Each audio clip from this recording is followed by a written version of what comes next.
역대하 5장 1절부터 2절부터 14절입니다. 이에 솔로몬이 여호와의 언약궤를 다윗성 곧 시온에서부터 메어 올리고자 하며 이스라엘 장로들과 모든 지파의 우두머리 곧 이스라엘 자손의 족장들을 예루살렘으로 소집하니 일곱째 달 절기에 이스라엘 모든 사람이 다 왕에게 모이고 이스라엘 장로들이 이름에 레위 사람들이 궤를 매니라. 궤와 회막과 장막 안에 모든 거룩한 기구를 메고 올라가되 레위인 제사장들이 그것을 메고 올라가며 솔로몬 왕과 그 앞에 모인 모든 이스라엘 회중이 궤 앞에서 양과 소로 제사를 드렸으니 그 수가 많아 기록할 수도 없고 셀 수도 없었더라. 제사장들이 여호와의 언약궤를 그 처소로 메어들었으나 곧 본전, 지성소, 그룹들의 날개 아래라. 그룹들이 궤 처소 위에서 날개를 펴서 궤와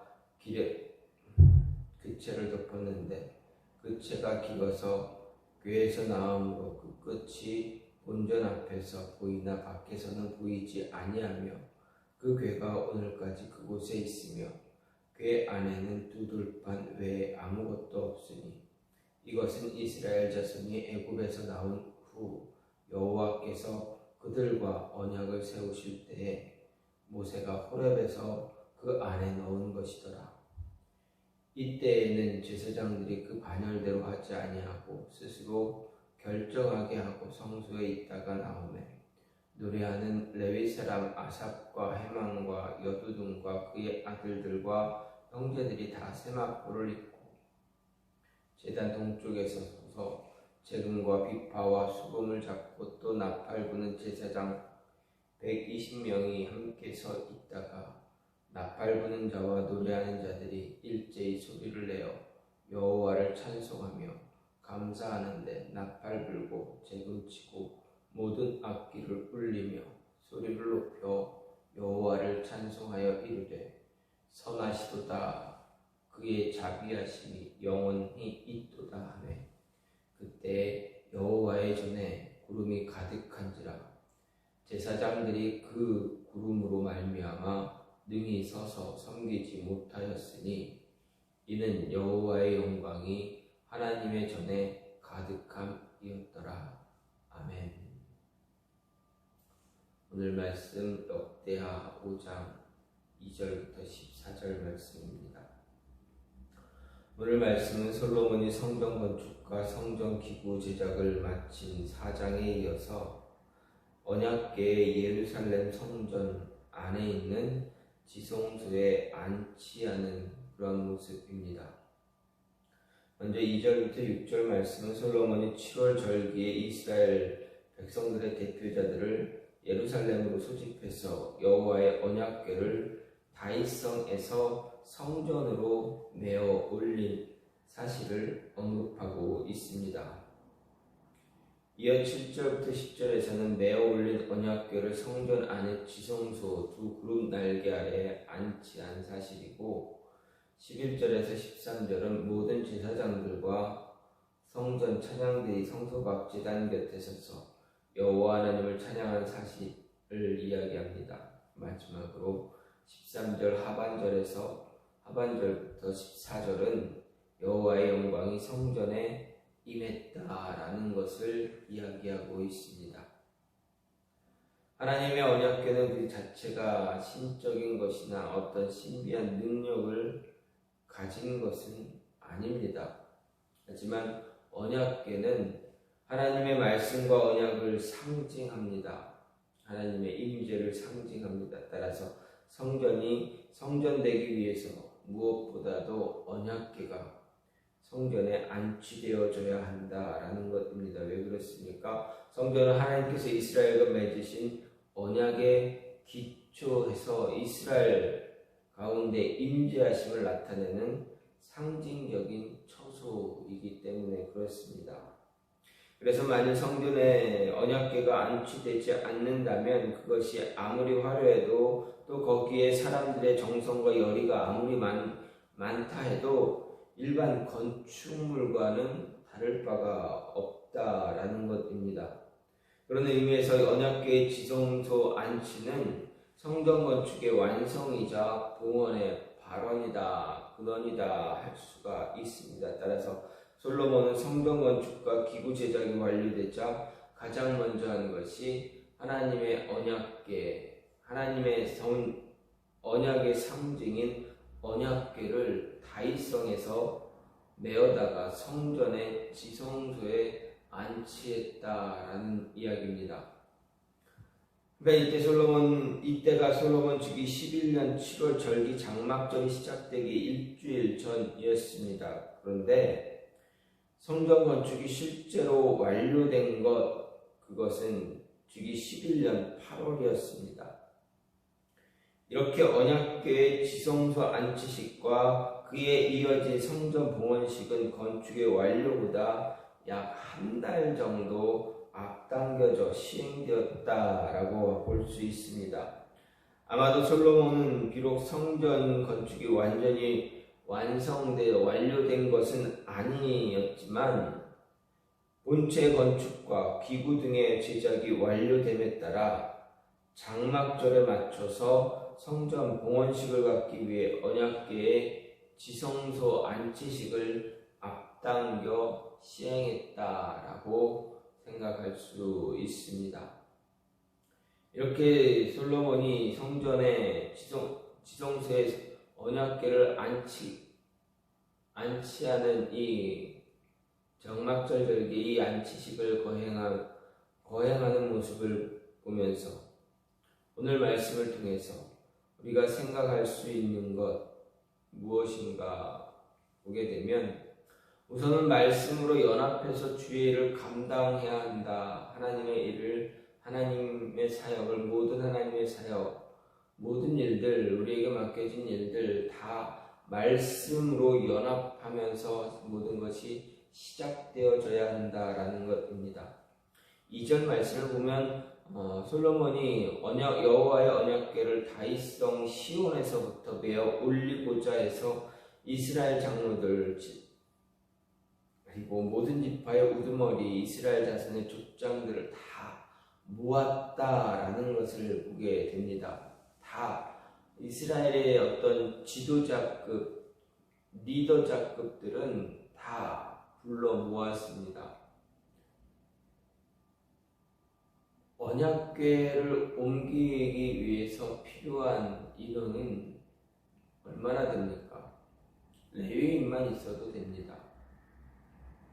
그런데 솔로몬은 언약궤를 다윗성에서 예루살렘 성전으로 옮기기 위해서 어떻게 했습니까? 레위인만 부른 것이 아니라 온 이스라엘의 장로들, 지파, 우두머리, 자손의 족장들 다 불러 모았습니다. 다 불러 모았을 때 모든 리더자급의 사람들이 어떻게 합니까? 예루살렘으로 다 모였다라는 것을 보게 됩니다. 이 모습을 보며 솔로몬이 불렀을 때 모든 사람들, 모든 리더자들이 모였다 하는 어떤 일을 하기 위해서 부름에 응답했다라는 것. 이 모습을 보면서 우리는 어떤 일을 할 때, 하나님의 일을 사역을 할 때, 우리에게 맡겨진 일을 감당할 때 연합하는 것이 얼마나 중요한가 알 수가 있습니다. 그런데 이 연합에는 하나님의 말씀이 늘 존재해야 합니다. 하나님의 말씀이 없는 상태에서의 연합은 오래 갈 수가 없습니다. 언약에 기초한 연합이 아니면, 말씀에 기초한 연합이 아니면, 예수 그리스도의 이름 안에서, 하나님의 이름 안에서 연합하지 않으면 아무 소용이 없다. 그 연합은 어떻게 됩니까? 오래 갈 수가 없습니다. 연합은 쉽게 무너지기 때문에 그렇습니다. 연합이 성공하고 연합을 잘 하기 위해서는 모든 것을 내려놓아야 합니다. 자신의 이익, 자신의 유익함들을 내려놓아야 됩니다. 자신의 명성이나 자신의 어떤 것들을 다 내려놓아야 합니다. 이스라엘의 모든 지파들의 우두머리를 보게 되면 생각해보면 어떻습니까? 어떤 우두머리는, 어떤 지파는 강대하고 힘이 있고 명성이 있겠지만 어떤 지파는 어떻습니까? 숫자가 작고 명성이 없고 그럴 수 있습니다. 자신들이 가진 땅은 비좁고 크지 않을 수 있습니다. 만약에 이런 모습을 가지고 이런 모습 때문에 자신의 어떤 지위가 자신의 어떤 자기 지파의 강대하냐 크냐 작냐의 이런 모습에 너무 집착하는 자들을 보게 되면 어떻게 됩니까? 약한 지파, 작은 지파를 무시할 수가 있습니다. 그러면 연합이 되겠습니까? 연합할 수가 없습니다. 그 안에 말씀이 존재하지 않으면, 언약이 존재하지 않으면, 말씀으로 하나 되는 모습이 있지 않으면 그 연합은 아무 소용이 없다라는 것입니다. 따라서 어떤 일을 시작할 때, 주의 일을 시작할 때 언제나 하나님의 말씀이 가장 먼저 되어줘야 한다. 하나님의 말씀 안에서, 말씀 앞에서 붙잡히고 연합하고 모이고 어떤 일을 계획하고 도모할 수 있어야 한다라는 것입니다. 말씀이 빠진 연합, 그 연합은 오래가기 어렵고 힘을 발휘할 수가 없습니다. 이 모습을 오늘 말씀은 솔로몬이 언약궤를 안치할 때, 다윗성에서 성전으로 이전할 때 모습을 보여줍니다. 하나님의 언약, 하나님의 말씀, 성전에는 그 말씀이 있어야 한다. 언약궤가 있어야 한다. 그것을 바라보고 그 안에서 모든 지파가 연합할 수 있어야 한다라는 것을 이야기합니다. 또 한 가지는 하나님의 일을 할 때 우리가 찬송하며 감사의 고백을 해야 한다. 찬송하며 감사할 때 우리의 연합 안에 우리가 연합할 때 하나님의 임재가 임한다라는 것입니다. 13절 말씀을 보면 나팔 부는 자와 노래하는 자들이 일제히 소리를 내어 여호와를 찬송하며 감사하는데 이렇게 말합니다. 찬송하고 감사하면서 나팔 불고 재금 치고 모든 악기 울리고 소리 높여 하나님을 찬양할 때 어떻게 했습니까? 하나님의 자비하심이 영원히 머무르게 됩니다. 14절 말씀을 보게 되면 정말 찬양하고 고백한 그대로 하나님께서 여호와의 영광이 성전에 임재하고 있음을 가득하다라고 이야기하고 있습니다. 하나님의 임재가 성전 위에 드리워지고 있다라는 것 볼 수가 있습니다.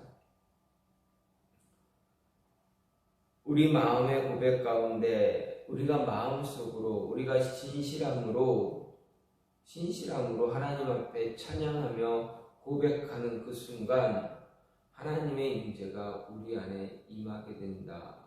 왜 그렇습니까? 이것은 하나님을 진실함으로 찬양하고 고백하는 이 모습은 우리의 신앙 고백이기 때문입니다. 우리가 하나님의 자녀 되었다. 하나님이 우리의 구원자시다. 예수께서 우리의 구원자시다. 하나님이 온 세상의 창조자라는 것을 인정하고 나가 그분 앞에서 하나님 앞에서 내가 무릎 꿇고 내 모든 건 드리고 맡기고 하나님의 인도하심을 바란다라는 것이기 때문에 그렇습니다. 신앙 고백이 이루어지는 그 순간 우리가 진심으로 하나님을 영접하고 하나님께 모든 것 내려놓고 붙들고 믿고 따를 때 하나님의 임재가 우리 안에 임하게 된다는 것입니다. 하나님을 인정하지 못하고 말씀을 존중하지 못하고 인정하지 못하고 언약을 믿지 못하는 자에게 하나님의 임재가 임했다? 그건 말이 안 됩니다. 그것은 자신 스스로를 속이는 그러한 모습이 됩니다.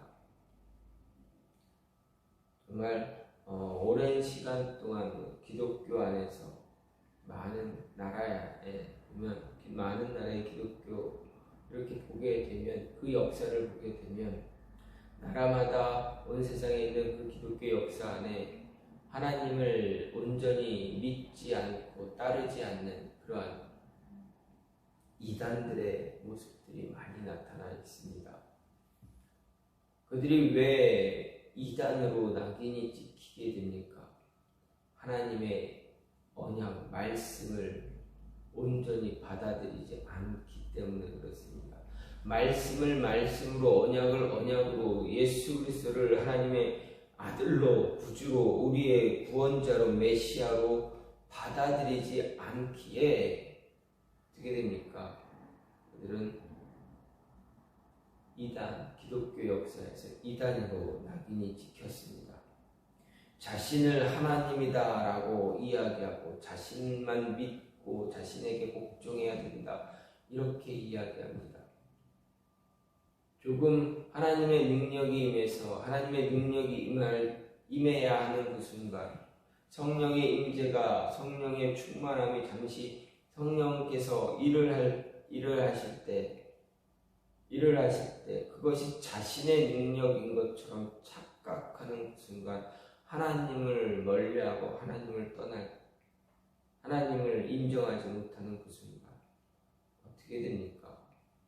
그들은 하나님과 전혀 관계가 없는 사람들이 되어져 버립니다. 우리나라에서도 이런 문제가 얼마나 심각합니까? 지금도 계속해서 그러한 뉴스의 기사들이 나오고 있지 않습니까? 특히 방송으로 넷플릭스로 인해서 기독교의 이단들을 집중 조명해 몇 개 단체에 집중 조명되어졌을 때 한쪽으로는 감사하기도 하지만 또 한편으로는 기독교의 우리의 모든 민낯이 드러나는 그런 부정적인 그런 모습들이 다 드러나는 그런 모습이기에 참 부끄럽기도 합니다. 다행인 건 이단의 모습이 드러났지만 안타까운 것은 그것은 큰 빙산의 일각일 뿐이다.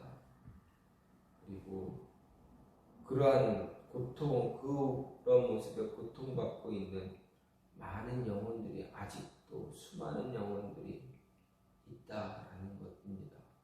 그리고 계속 지속적으로 사회적으로 문제를 일으키고 있는 모습도 있기 때문입니다.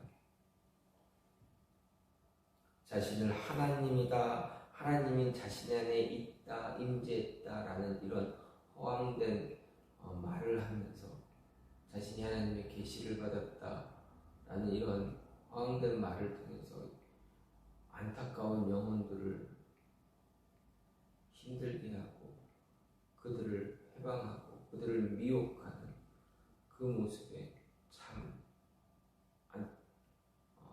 안타까운 마음들이 많이 있습니다. 그럼에도 우리의 그런 부끄러운 모습들을 하나님 앞에 고백해야 하는 이 모습조차도 참 안타깝다라는 마음이 참 많습니다. 어쨌든 우리가 온전한 바른 신앙의 고백의 모습이 없으면 하나님과 우리는 아무 관계가 없게 되어진다라는 것 잊지 말아야 합니다. 따라서 늘 하나님께 감사하고 찬송하는 모습을 통해서 하나님의 임재를 느끼고 그 임재를 통해서 통해서 우리가 더욱더 하나님의 사랑, 하나님의 교회로 바르게 세워져야 한다라는 것 잊지 마시고 진정한 올바른 신앙 고백이 임하기를 우리 안에 있기를 간절히 소망합니다. 이 시간 같이 기도하기 원하는 것은